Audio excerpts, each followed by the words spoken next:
there are many vehicles within World of Tanks that you would maybe consider to be blatantly overpowered, blatantly easy to play, or maybe just a tank that is extraordinarily one of the typical vehicles that are quite good. This one is the IKV-90B, and this one is one of the biggest sleeper tanks that I thought when I first looked at it, this tank is never going to be good. Like, what is special about this Swedish tier 7 tank destroyer? And in fact, this is one of the biggest surprises that I've ever seen within World of Tanks, because not only did I enjoy this vehicle, but also the tier 6 vehicle and the tier 5 on this tech tree line. It's actually unbelievably difficult to spot, and it has some of the best camo that you can probably hope for on a tank destroyer, especially at tier 7. So if we put a crew in this thing, we're going to see the maximal kind of view range and spotting and undetectability that this tank can have. It has 435 meters of view range. It has 198 meters still concealment, and this is including equipment as well. So this is kind of the maximum that you can get, and that allows you to basically be one of the stealthiest tanks in the game. And not only that, is that often some of the stealthiest tanks in the game aren't particularly that fast. That is completely not the case with this vehicle. It is extremely fast, and once you master how to use camo, this tank can be one of the best that I've played, and we're going to see some really good gameplays come out of this vehicle. And most importantly, I want to tell you how we can do it and how you too can have some amazing games with some of the more lesser known vehicles. Now, this tank in particular obviously has pretty good camo as it is when you first purchase the vehicle. However, what we've done is we've boosted the strongest attributes of the tank so that we can use them to our advantage. And because camo is very good in almost every single map, as long as you use it correctly, you can make it work on most maps. There are some town maps where maybe camo isn't so crucial, but you can still use it to your advantage in the majority of games. So although we're using advanced optics, which is almost a must on almost every single tank that I play, usually it's almost a guarantee that we'll be running advanced optics to a degree, unless some specific vehicles. We're running advanced loader for the exact same reason. It is just to boost DPM and view range with those two. And then we've running advanced concealment. Now, advanced concealment works to reduce the tank detectability. I believe it's most effective when you use it on things like light tanks and then tank destroyers, and then slowly less effective when you use it on some of the other vehicles. I believe that's how it works. Now, we don't get given a specific decrease by how much this advanced concealment will make a difference. But trust me, when you use this tank, you want to be using this, because the only other real equipment that you can use is either ventilation to improve view range and your DPM alongside tracks and repair speed and stuff like that, which, because it's such a minute bonus, it's not really going to provide too much to us with a tank like this. Or maybe you want to go for something like traction system for increased speed, as this tank is already a really fast tank. But for me, in terms of the way that this tank is supposed to be played and how it actually plays in the game, advanced concealment is definitely the way to go. And so we can use the camo as well as the speed to basically avoid being spotted. And when you're not spotted, it's much harder to be able to get hit. And obviously when you're looking at a tank like this, it has no armor, like genuinely no armor. You receive a hit in this thing, you're taking the damage. And so we want to make sure that whatever we're getting hit by doesn't actually hit us in the first place, or have a chance of hitting us in the first place. So that's exactly why we run it as a camo tank. And because this tank is so good at being able to stay undetected, we kind of now have to look at whether it can pack a punch when it does find someone else, and that is exactly the case. This tank has a 4.96 second reload with all of the commander skills and stuff that we have on it, allowing for a rate of fire 12.1, which is very fast considering how much damage that this tank does. 240 damage every single shot that you're firing, allowing for a damage per minute of 2,904, which definitely puts it up there with some of the highest DPM tanks at tier 7, for example. And although this might not be the highest DPM, it's the way that this tank plays that really allows you to actually get that damage for basically free, because you're not getting spotted and you're using the tank in that sort of way. The great thing about this tank is the reverse speed's pretty good as well. 20 kilometers an hour allows you to kind of quickly reverse and turn around. The whole rotation speed's 30 degrees a second, not the fastest in the world, but certainly not the slowest, allowing you to turn around and hightail it out of there at 65 kilometers an hour. The power to weight ratio of this vehicle is up there with some light tanks in the game at 23 horsepower to weight ratio, which allows you to essentially get up to top speed really quickly and yet again run away to a better spot than maybe you were in. Maybe you've got a few shots in one spot, then you move away to a different spot very quickly, and that is what this tank is all about. For those of you wondering what skills we've got on this vehicle, this is what we're running. Snapshot, obviously this is just because I use this tank on all of my essentially Swedish tanks, and so Snapshot isn't going to help us in this at all, so a complete waste of a perk in the way that we've got it, because we don't have a turret. There's a surprise. So obviously you'd swap this out for something else. Maybe you'd want run and gun or something for increased accuracy when moving, but most likely you'd want silent driving for increased camo when you're using this tank, because of when you're moving and stuff like that, you do get an increase in the kind of circle at which you'll get spotted when you're moving. So make sure that you do run silent driving in this to reduce the impact of how big that circle will get where you'll get spotted in. So with that being said, let's jump into the first gameplay of today and show you how it's actually done in a tank that shouldn't be good in the game. So we pick up with Karelia. Now Karelia, to all intents and purposes, is a decent map for a spotting vehicle, and so you should be able to, if you play it right, have some really good games on this map. And you can see how quickly we get up to the top speed here, and this is really crucial for getting an early spot where you can get some free damage at the beginning, use your view range, get some spotting assistance as well, because you're going to be quite far forward when opponents are around you. And yeah, that's exactly what we're intending to do here. So we set up in a nice little spot to try and spot the cross of anyone that might be kind of coming along here. Now, this spot is very good, but the problem is that we might not spot the people who actually try and cross up the hill, so we rely on the tanks like the medium, who's pushing up now, to spot people before they get really close to us and are basically up the hill already. Now I go for a blind fire here. We're more than capable of being able to do it. We popped ourselves essentially the what's it called, the enhanced combat rations to increase our view range for the beginning to see if we could spot anyone. We didn't, but it doesn't matter. You're seeing a lot of rounds coming in from the enemy team, and of course this corner where they are, this is a typical corner where tanks will be, and this is where we start to get the farm in. There's a KV3, we're going for the lower plate of him, firing standard ammunition nonetheless, so you know, you don't always have to fire the premium, and you can see how well it's working against these guys, and this is what this tank is all about.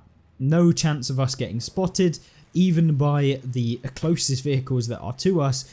The only real kind of problem is that if we do get spotted up here, we are a big target for everyone, so we need to be very aware that when we do get spotted, we need to move quickly, we need to move away from this spot as quickly as possible, and we also need to be aware that we need to maintain kind of a awareness on our map so that no one comes to our right, because they could push up.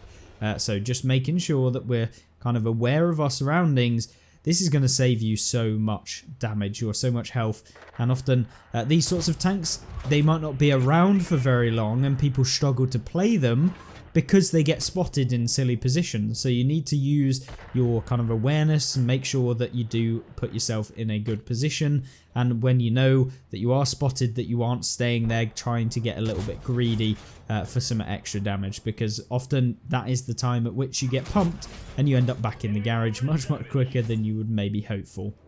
So straight off the bat, we're up to 1.1k damage, and you might think, okay, that's okay, there's nothing really spectacular that's gone on in this game, but it will change as we go through the battle, and hopefully it will give you kind of a slight inkling as to what this tank can do at the top level, hopefully.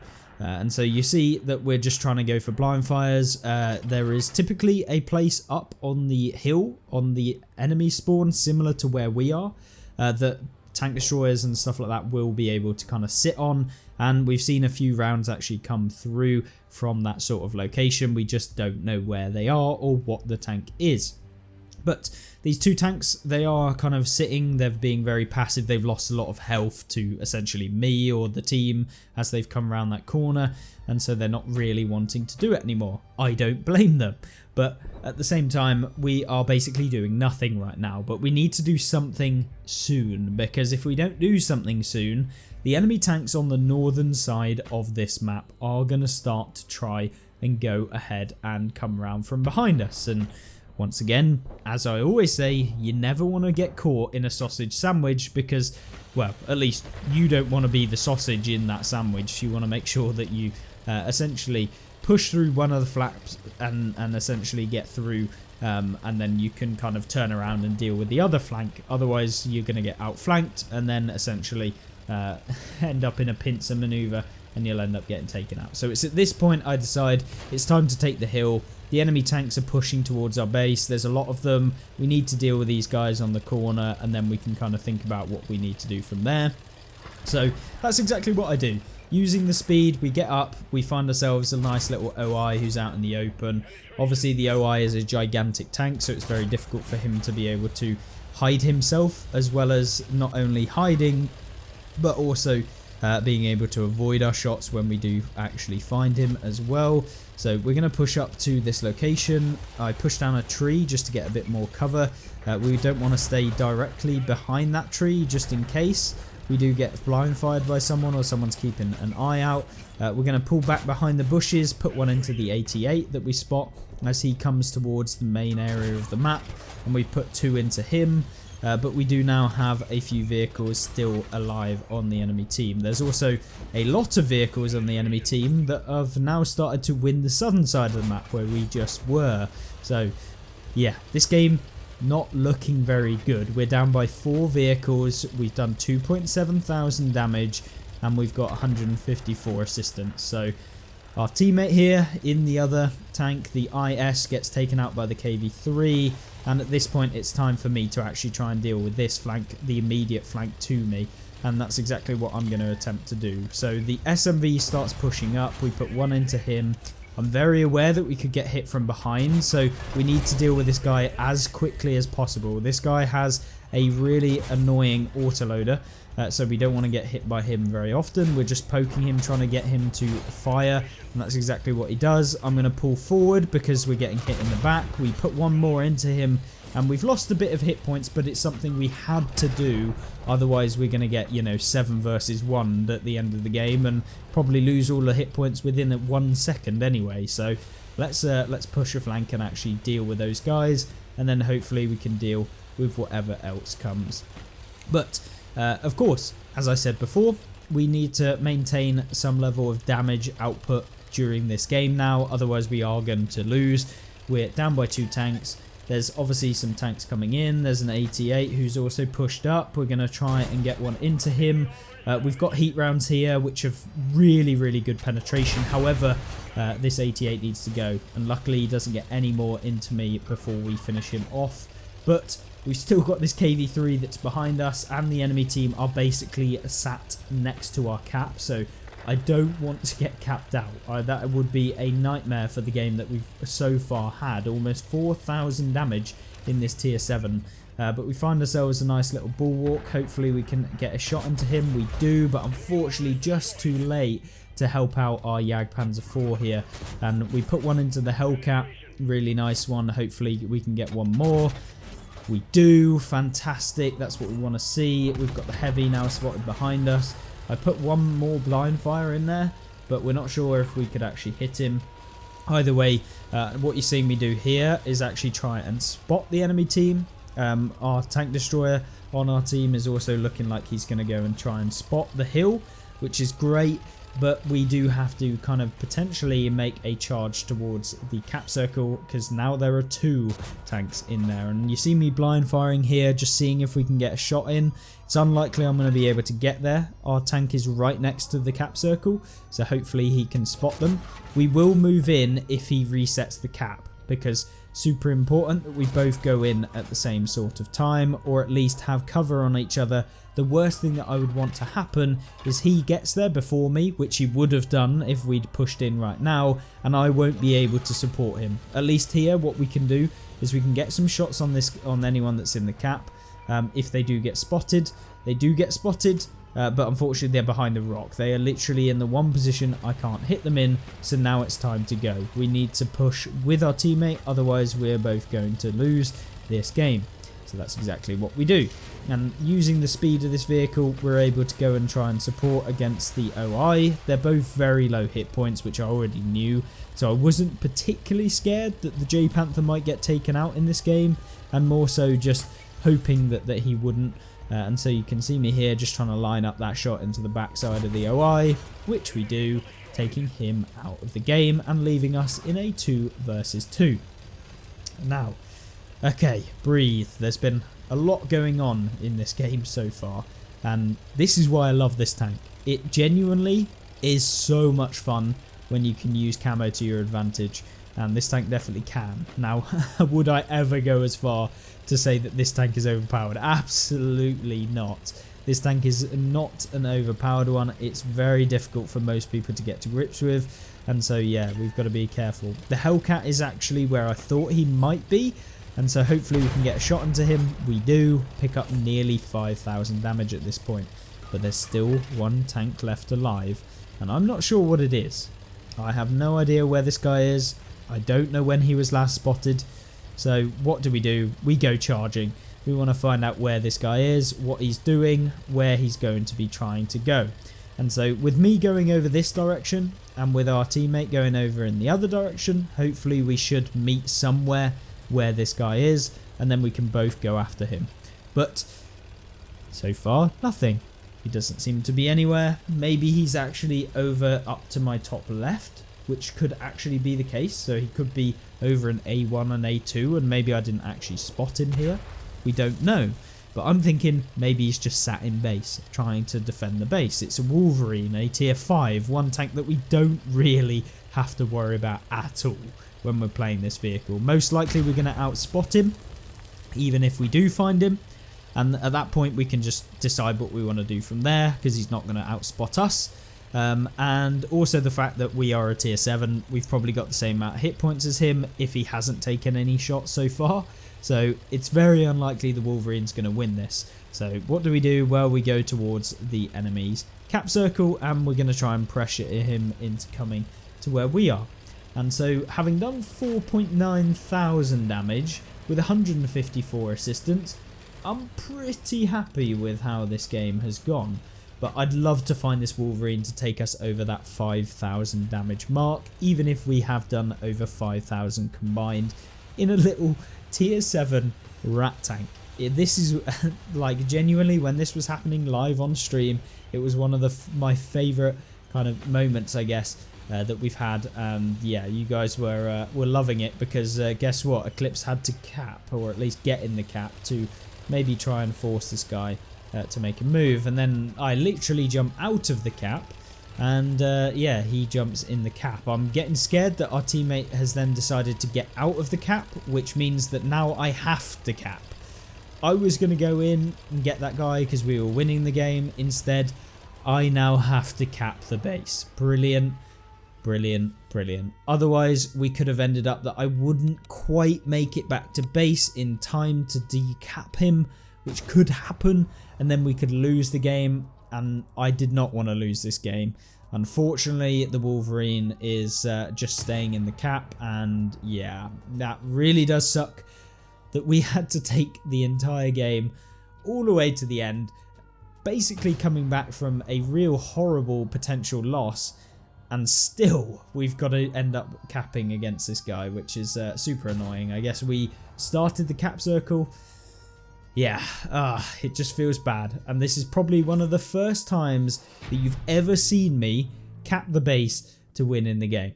And yeah, probably one of the very, very, very minute times that we ever end up with even cap points in this game. And so that's completely ruined my cap point ratio that we had. I think we had like 0.001 or something per game. So Yeah, the one in about 5,000 games that I will actually cap a base, and it was to win. And so, yeah, that was literally a case of if I don't cap, I'm probably going to lose. So let's cap to win. And there you go. The IKV 70, which is just, oh, this tank is amazing. I don't even know what to say. It really does feel amazing. And it's not even the IKV 70. I'm a complete bot. It's the IKV 90. But there we go. We've picked up the next tank in the line, the final game in this vehicle, and maybe I'll even go back and 3-mark it. Leave a like if you want to see me actually go back and 3-mark this tank and see what even more incredible games we can have along the way to getting 3 marks and potentially even 4 marks in this little tier 7 tank destroyer. Thank you very much for watching, and I hope you did enjoy this video. Make sure to try out these tanks. Trust me, the tier 6 and tier 7 are really, really powerful, and they'll teach you so much about camouflage. Yeah, I really implore you to go and take a look, and I will see you in the next video. Thank you and goodbye.